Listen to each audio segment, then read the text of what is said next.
नमस्कार, स्वागत है आपका इनसाइड झारखंड न्यूज के इस बुलेटिन में। मैं हूं हिम्मत और खबरों की शुरुआत करते हैं राजधानी रांची से। झारखंड विधानसभा में मानसून सत्र के तीसरे दिन विपक्ष द्वारा राज्य को सुखाड़ क्षेत्र घोषित करने एवं नियोजन नीति स्पष्ट करने की मांग को लेकर सदन के बाहर विरोध प्रदर्शन और नारेबाजी की गई। विरोध प्रदर्शन कर रहे भाजपा विधायक मनीष जायसवाल ने कहा कि राज्य में सुखाड़ की स्थिति बन गई है। समय पर बारिश नहीं होने से धान के बिचड़े सूख गए, खेतों की बुआई नहीं हो सकी, अनावृष्टि ने किसानों को तोड़कर रख दिया है। राज्य सरकार को इस पर तत्काल पहल करते हुए धान की खेती की वैकल्पिक व्यवस्था करनी चाहिए। धान की जगह अन्य फसलों की खेती एवं इसके लिए किसानों को अविलंब प्रोत्साहन राशि की व्यवस्था की जानी चाहिए। सरकार को इंटरेस्ट नहीं है ये राशि। अभी तक राज्य में हमको लगता है कि बहुत बड़े संख्या में किसान हैं जिनका धान का खरीदी पिछले साल किया गया है और आज तक उसको मुआवजे की राशि नहीं मिली। 1 साल होने जा रहा है, जबकि इनकी योजना 7 दिनों के अंदर हम भुगतान करेंगे। इस साल भी है, ये तो केवल औपचारिकता के लिए घोषणा है। इनको किसानों से कोई मतलब नहीं, आदिवासियों से कोई मतलब नहीं। जो लोग अपना जीवन यापन कृषि से करते हैं उससे सरकार कोई लेना देना। इधर बीते 30 जुलाई को कांग्रेस भवन रांची में हुई बैठक में मणिपुर की घटना को लेकर लिए गए निर्णय के आलोक में मंगलवार को राजभवन के सामने विपक्षी गठबंधन इंडिया ने धरना दिया, जिसमें विपक्षी गठबंधन के नेता और कार्यकर्ता शामिल हुए। इस मौके पर प्रदेश कांग्रेस अध्यक्ष राजेश ठाकुर ने कहा है कि मणिपुर की घटना ने देश को शर्मसार किया है। बावजूद इसके प्रधानमंत्री चुप्पे साधे हुए हैं, न सदन में चर्चा करते हैं और न ही राष्ट्रपति शासन की सिफारिश करते हैं। कांग्रेस पार्टी मणिपुर में राष्ट्रपति शासन लगाए जाने की मांग को लेकर इंडिया के बैनर तले धरना पर बैठी है। उन्होंने कहा कि मन की बात छोड़िए, मनमानी छोड़िए और मणिपुर की बात करते हुए राष्ट्रपति शासन लगाइए। उन्होंने कहा कि राज्यपाल के माध्यम से वे लोग राष्ट्रपति को ज्ञापन भी सौंपेंगे। बताते चले कि झारखंड के सभी जिला मुख्यालयों में भी विपक्षी गठबंधन इंडिया द्वारा धरना कार्यक्रम का आयोजन किया गया है। उपायुक्त के माध्यम से राष्ट्रपति को ज्ञापन भी सौंपा जा रहा है ताकि मणिपुर की भयावह स्थिति में सुधार के लिए वहां राष्ट्रपति शासन लगाया जा सके। देखिए, मणिपुर की घटना ने पूरे देश को शर्मसार किया। दुनिया में इसकी कड़ी निंदा हुई, बावजूद अभी तक प्रधानमंत्री अपनी चुप्पी साधे बैठे हैं, न सदन में चर्चा करते हैं, न राष्ट्रपति शासन की सिफारिश करते हैं। हम लोग राष्ट्रपति शासन मणिपुर में लगाए जाने को लेकर के आज धरना पर बैठे हैं। इंडिया के बैनर तले CPI-ML, JMM, JDU, RJD, आप, TMC, तमाम जो CPI के वाम दल के साथी हैं, सभी लोग हम लोग बैठे हैं और ये डिमांड करते हैं कि मन की बात छोड़िए, मनमानी छोड़िए और मणिपुर की बात कीजिए और मणिपुर में राष्ट्रपति शासन लगाइए। आज हम लोग इस धरना के माध्यम से एक ज्ञापन भी सौंपेंगे महामहिम राज्यपाल को, जो राष्ट्रपति के नाम होगा और उसमें हम लोगों का डिमांड होगा कि आप मणिपुर में राष्ट्रपति शासन लगाएं और महिलाओं, जो आदिवासी महिलाओं के साथ हो रहा है, उसको सुरक्षा प्रदान करें। वहीं विधानसभा परिसर में 74वां राज्यव्यापी वन महोत्सव मनाया गया। इस मौके पर विधानसभा अध्यक्ष रविंद्रनाथ महतो, मुख्यमंत्री हेमंत सोरेन, कृषि मंत्री बादल पत्रलेख, पेयजल मंत्री मिथिलेश ठाकुर समेत पक्ष विपक्ष के विधायकों एवं पदाधिकारियों ने एक पेड़ लगाए। वहीं भाजपा विधायक द्वारा विधि व्यवस्था पर चर्चा की मांग की गई। इस अवसर पर मुख्यमंत्री हेमंत सोरेन ने पर्यावरण का संदेश देते हुए कहा कि आज के संदर्भ में वृक्ष लगाना जरूरी है, जिससे पर्यावरण में संतुलन बना रहेगा और उससे जीवन भी संतुलित रहेगा। बंजर जैसा एक क्षेत्र दिखता था और पूरा मतलब हरियाली माहौल आपको दिखेगा। दूसरी ओर मानसून सत्र के दूसरे दिन चंदन क्यारी के विधायक अमर कुमार बावरी ने सदन में झारखंड की विधि व्यवस्था को लेकर चर्चा करवाने का प्रस्ताव लाया। उन्होंने कहा कि झारखंड की विधि व्यवस्था पूरी तरह से चरमरा गई है। आए दिन हत्या, लूट, बलात्कार जैसी घटनाएं राज्य में हो रही है। आदिवासी महिलाओं के साथ दुष्कर्म का मामला भी प्रकाश में आ रहा है। इन सभी विषयों पर सदन में चर्चा की जानी चाहिए। जो विपक्ष का है वो हकीकत है।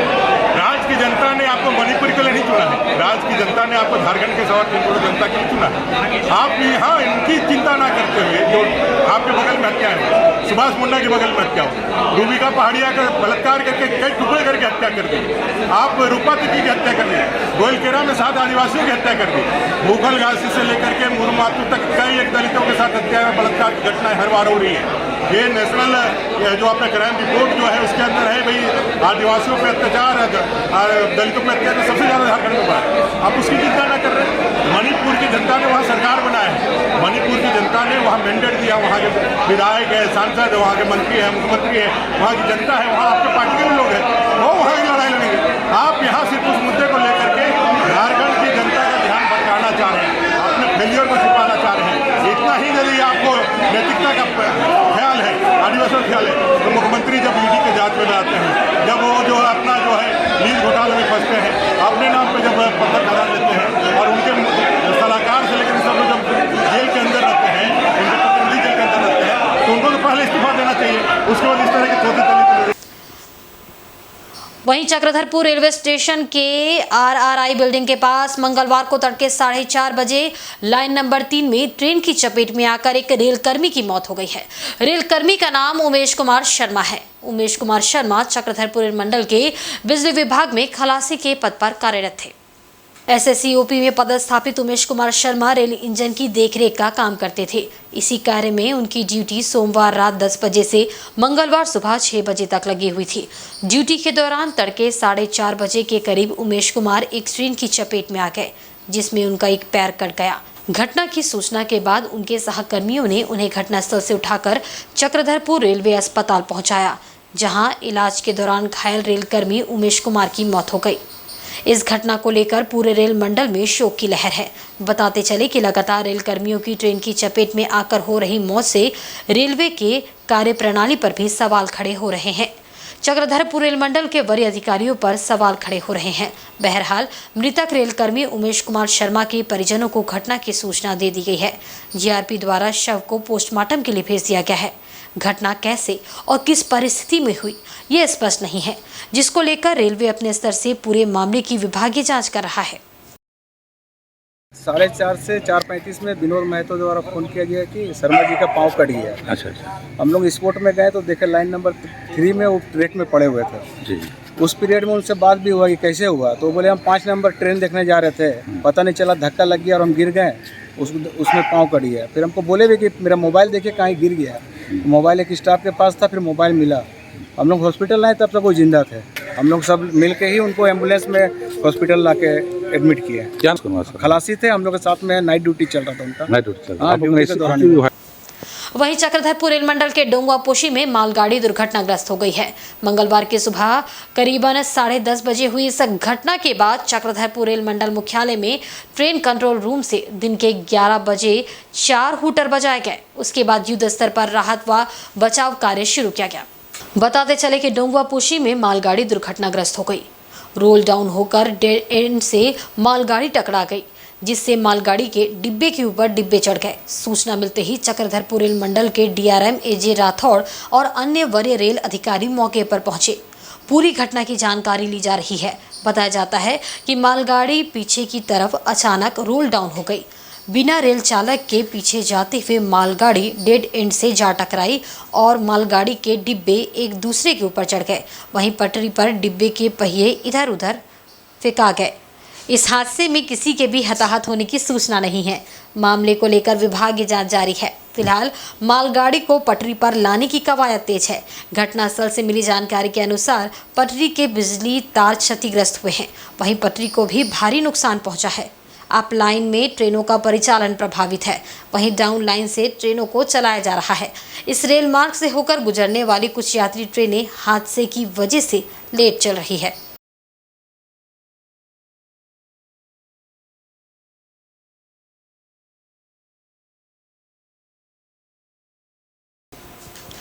इधर बारिश की बेरुखी से मायूस किसानों के चेहरे पर सोमवार को हुई जोरदार बारिश के बाद खुशी लौटी। धान के बिचड़े की लालिमा हरियाली में बदल गई।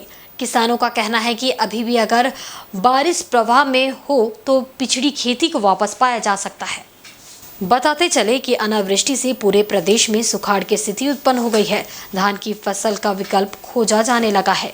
इस बीच लंबे इंतजार के बाद सोमवार को मौसम ने करवट ली और देखते ही देखते झमाझम के बाद जोरदार बारिश शुरू हो गई। 2 महीने बाद भारी बारिश से मायूस किसानों के चेहरे खिल उठे। किसानों के धान का बिचड़ा लाल होकर सूख रहा था, लेकिन बारिश के बाद उन पर हरियाली लौट आई है। किसानों ने तैयार बिचड़ों की रोपाई की तैयारी शुरू कर दी है। किसान सूखे की आशंका से वैकल्पिक रूप से दलहन तिलहन की खेती की तैयारी कर रहे थे, लेकिन एक बार फिर से किसान धान की रोपाई की तैयारी में जुट गए हैं। समाज सेवी दिलीप कुमार दास ने बताया कि श्रावण मास खत्म होने को है, 2% भी धान की बुआई नहीं हुई है, लेकिन बारिश शुरू होते ही किसान खेती की तैयारी में जुट गए हैं। आज 2 महीना बीतने के बाद कल बहुत ज़्यादा बारिश हुई है और बारिश होते ही किसान लोग का मुस्कुराहट शुरू हो गई है। बहुत सारे किसान चिंतित में थे। जो सावन बीत गया, अभी तक बारिश नहीं हुई थी, कल अचानक बारिश आई और मानसून ऐसा लग रहा है कि धीरे धीरे शायद कुछ खेतीबाड़ी काम होगा। किसान लोग अभी खुश हैं और नदी भी, सुवर्णरेखा नदी में भी पानी दिख रहा है। सभी किसान लोग अभी खुश हैं। मौसम जैसे जैसे अभी दिख रहा है मौसम, अगर ऐसा ही मौसम रहेगा तो निश्चित तौर पे किसान लोग का कुछ ना कुछ ज़रूर होगा खेती। ऐसा तो लग रहा है जैसा मौसम अभी वर्तमान तो बारिश होने की पूरी संभावना ही है और हमको लग रहा है ज़रूर ये किसान को ऊपर वाला भी साथ दे दिया है। इधर जमशेदपुर में सोमवार की शाम से हो रही बारिश ने जहां लोगों को गर्मी से राहत दिलाई, वहीं किसानों की भी जान में जान आई। रुक रुक कर हो रही बारिश की वजह से रेनकोट और छातों की बिक्री बढ़ गई है। बाजारों में इसके खरीदारों की भीड़ देखी जा रही है। दुकानदारों का कहना है कि देर से बारिश शुरू होने की वजह से छातों की बिक्री लगभग ठप थी। वहीं बारिश शुरू होने के बावजूद छातों की जिस तरह से बिक्री होनी चाहिए थी वैसे नहीं है। अगर अगस्त माह में बारिश अच्छी हुई तो निश्चित रूप से बरसाती व छातों की बिक्री अच्छी होगी। वहीं छाता खरीदने आए लोगों का कहना है कि बारिश में छाता लेकर निकलने का मजा ही कुछ और है। फिलहाल बाजार में सस्ता से सस्ता व महंगा छाता भी उपलब्ध है, लेकिन 120 से लेकर 300 तक के छातों की बिक्री ही ज़्यादा होती है। लोग इसी स्तर के छातों को ज़्यादा पसंद करते हैं। बरसात में हम लोग खास करके निकले हुए, अब बारिश आज हो रही तो काफ़ी आनंद मिल रही है और खासकर छाता खरीदने के लिए आए हुए, छाता प्लास्टिक यही सब लगेगा सब हम लोग को और बहुत खुश हम लोग। बारिश हो रहा है इस वजह से 120 रुपया का है। 120 रुपया में छाता बेच रहा है, 110 का खरीदा है। हाँ, और अभी बरसात में बस बिक्री नहीं हो रहा, थोड़ा मोड़ा रखा हुआ छाता है। छाता तो खत्म हो जाएगा, क्या खत्म हो जाएगा। बिक्री तो अभी थोड़ा डाउन है क्योंकि बारिश की वजह से खुल रहा है, चल रहा है थोड़ा बहुत। पहले बिक्री है, पहले तो माल फंसा हुआ था स्टॉक में, लेकिन अभी फिलहाल बिक रहा है। आगे साल के हिसाब से थोड़ा ठीक है। कान की देखभाल अति आवश्यक है। कान के पर्दे में छेद का समय से सही इलाज कराकर बचा जा सकता है। कान के छेद संबंधित रोगों की अनदेखी करने से भविष्य में बहरेपन का गंभीर परिणाम भुगतना पड़ सकता है।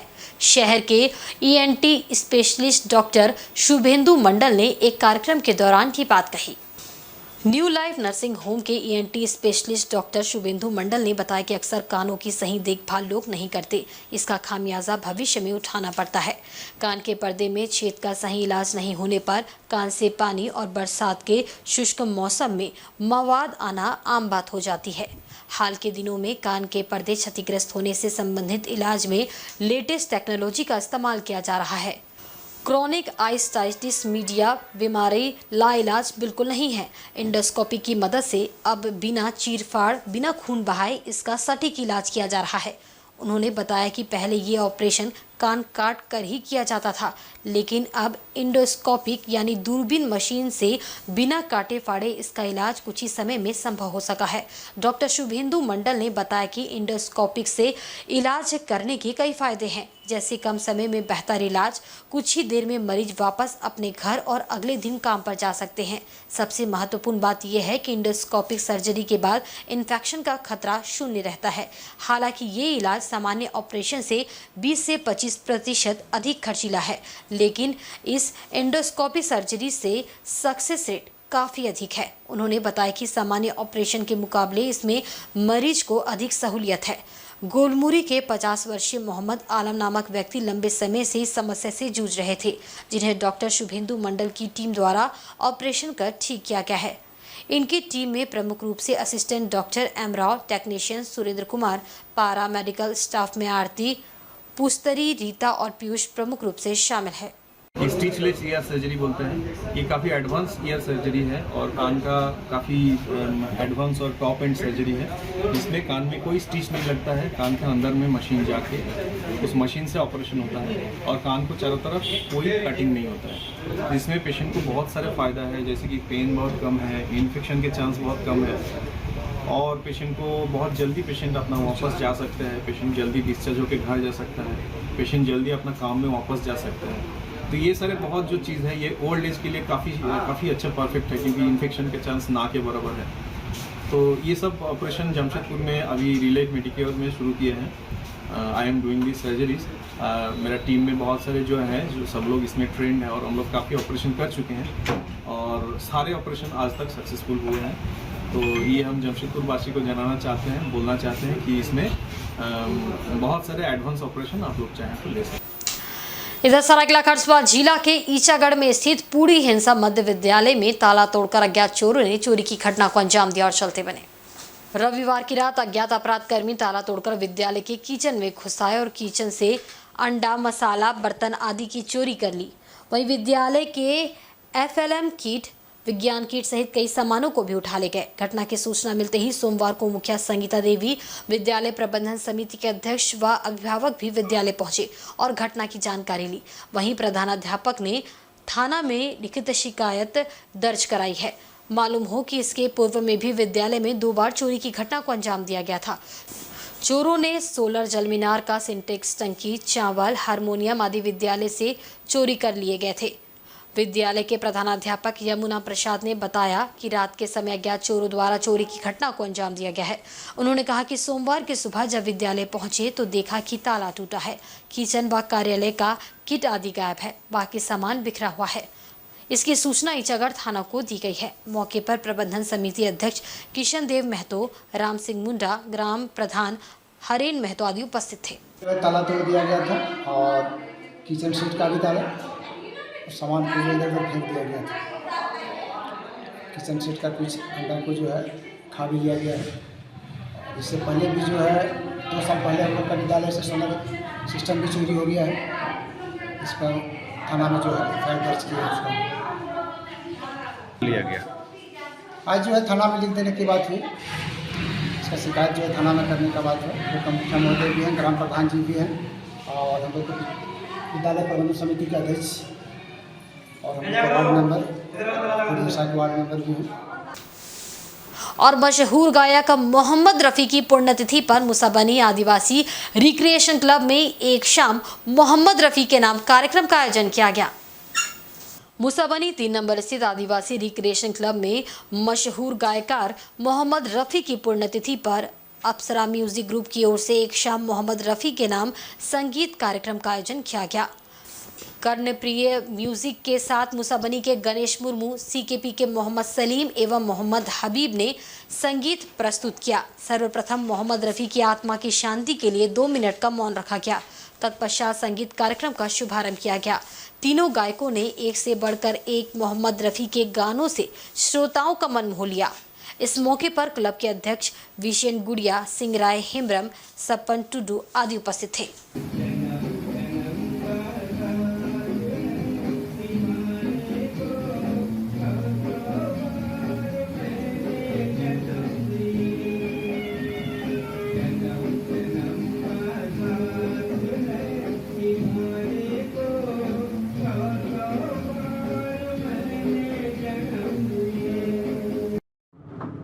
मोहम्मद सलीम भाई और मोहम्मद हबीब भाई के साथ चकदरपुर में कई कार्यक्रम हम लोगों ने दिया।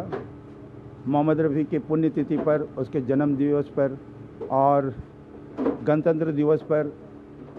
तो ये जो हम लोग के 3 लोगों की जो टीम है, हम लोगों ने कई बार कार्यक्रम पब्लिक के लिए पेश किए हैं और सोचे कि चलिए इस बार मुसाबनी में कई दिनों से कोई गीत संगीत का कार्यक्रम नहीं हुआ, तो ये मेरा ही कहना था, मेरा ही ये सोच था कि मुसाबनी शहर में इन दोनों को मैं लाऊं, यहाँ पर इंट्रोड्यूस करूं और ये मोहम्मद रफ़ी के साथ साथ किशोर, मुकेश सबके गीत को गाएं। और वक्त तो चला है एक बहुत ही छोटे से ब्रेक का। ब्रेक के बाद खबरें और भी आप देखते रहिए इनसाइड झारखंड न्यूज़।